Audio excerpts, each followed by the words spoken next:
I am Dr. Mike Belligan. I'm here with Dr. Lloyd Rudy, one of the most famous cardiac surgeons. Dr. Rudy, thanks so much for being with us.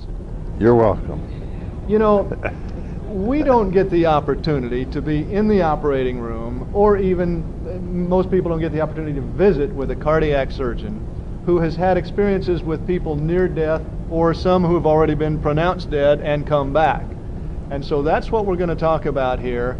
In particular, one case, and may touch on another one. Dr. Rudy, why don't you tell us a little bit about that? We had a very unfortunate individual who, on Christmas Day, had, from an oral infection, infected his native valve. If your native valve has the slightest defect, whether you were born with it or you developed it later, it calcified a little and the valve leaflets don't move or whatever, the body recognizes that as something abnormal that it's got to take care of. Okay. So that's what happened to this man, and one of my junior partners was on call, and he had to do an emergency valve resection. Once we were able to accomplish the repair of the aneurysm and the replacement of the valve, we could not get the person off of the bypass. Every time the 4 or 5 liters of blood that we were pumping around his body, we would reduce down to 2 or 3, he'd begin to weaken and his blood pressure would go down and so on. And to make a long story short, we simply couldn't get him off the heart-lung machine. Right. Finally, we just had to give up. I mean, we just said, we cannot get him off of the heart-lung machine, so we're going to have to pronounce him dead. Right. So we did that.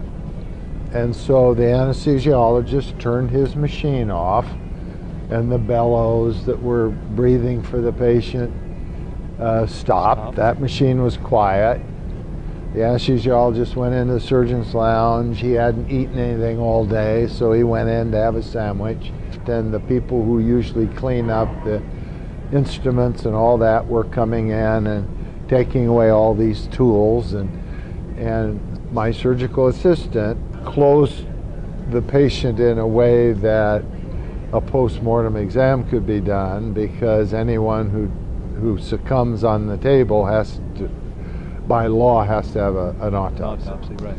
So he closed him up briefly, just a couple 3 wires here and a big stitch to close his soft tissue.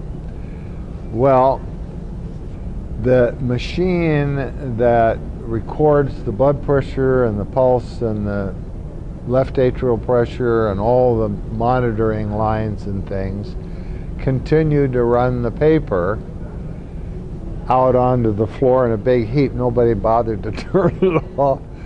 And then we put down a transesophageal echo probe, which is just a long tube that has a microphone on the end of it, and we can get a beautiful picture on a monitor of the heart beating. Well, that machine was left on, and the tape, the VCR tape, continued to run. Right. Well, the assistant surgeon and I went in and took our gowns off and gloves and masks and things, and came back, and we were in our short sleeve shirts, and we were standing at the door kind of discussing if there was anything else we could have done, any other medicines we could have given, whatever, to have made this a success. And as we were standing there, it had been at least 20 minutes. You know, I don't know this exact time sequence, but it was close to 20-25 minutes that this man recorded no heartbeat, no blood pressure, and the echo showing no movement of the heart, just sitting there. And all of a sudden we looked up, And the surgical assistant had just finished closing him. And we saw some electrical activity. And pretty soon the electrical activity turned into a heartbeat. Very slow, 30, 40 a minute. And we thought, well, that's kind of an agonal thing. And we see that occasionally, that the heart will continue to beat even though the patient can't generate a blood pressure or pump any blood. Well, pretty soon we look and he's actually generating a pressure. No, we're not doing anything. I mean, the machines are all shut off, and we're stopped all the medicines and all that. Right.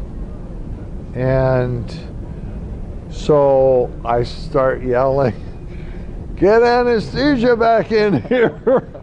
and get the nurses. And to make a very long story short, without putting him back on cardiopulmonary bypass, the heart and lung machine and stuff, we started giving him some medicines, and anesthesia started giving him oxygen, and pretty soon he had a blood pressure of 80, and pretty soon a blood pressure of 100, and his heart rate was now up to 100 a minute, you know. He recovered and had no neurologic deficit. And for the next 10 days, 2 weeks, all of us went in and were talking to him about what he experienced, if anything.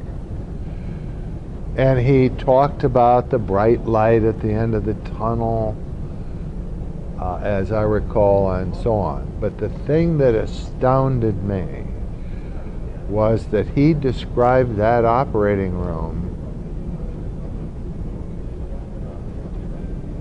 floating around and saying, "I saw you and Dr. Cattaneo standing in the doorway with your arms folded talking.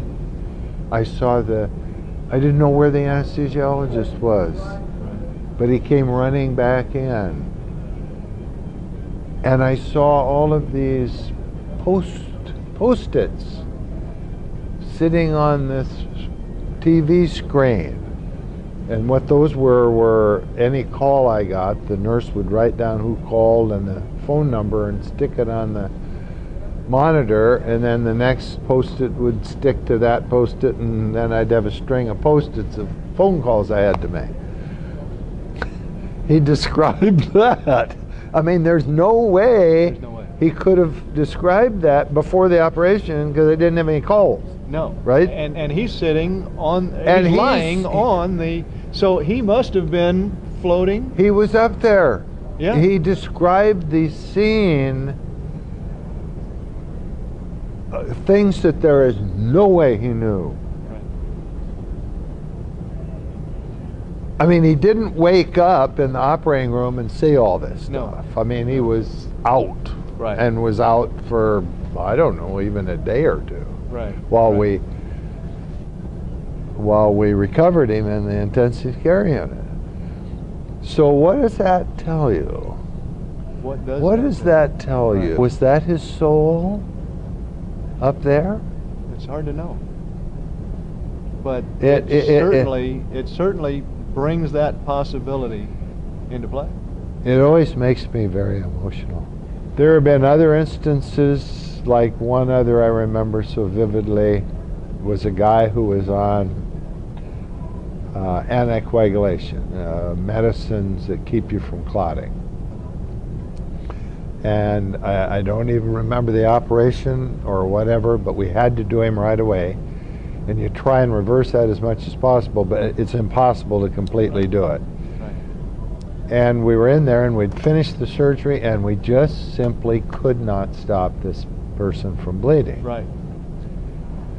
I mean, we pulled out every gun in the armory to try and get this everything you can possibly do. Yeah, and we finally decided we're not going to be able to stop this bleeding. Right. And all of a sudden,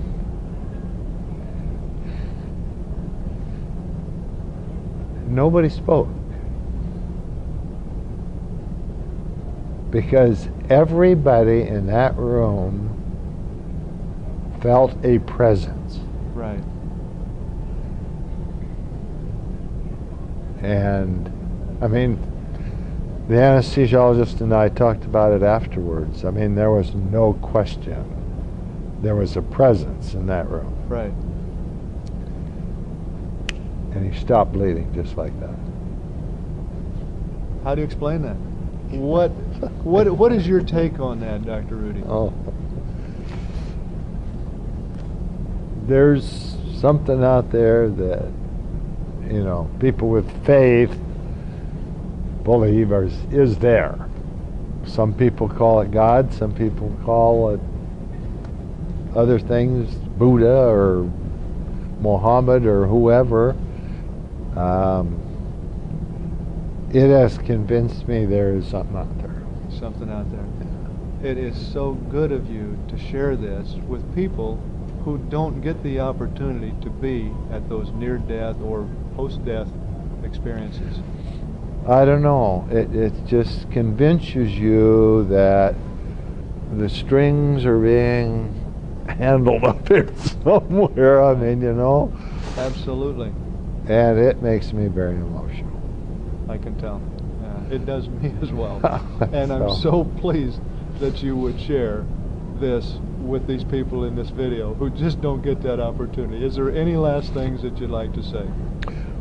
Well, just that I presented this case to 13 other cardiac surgeons throughout the country in a special meeting, and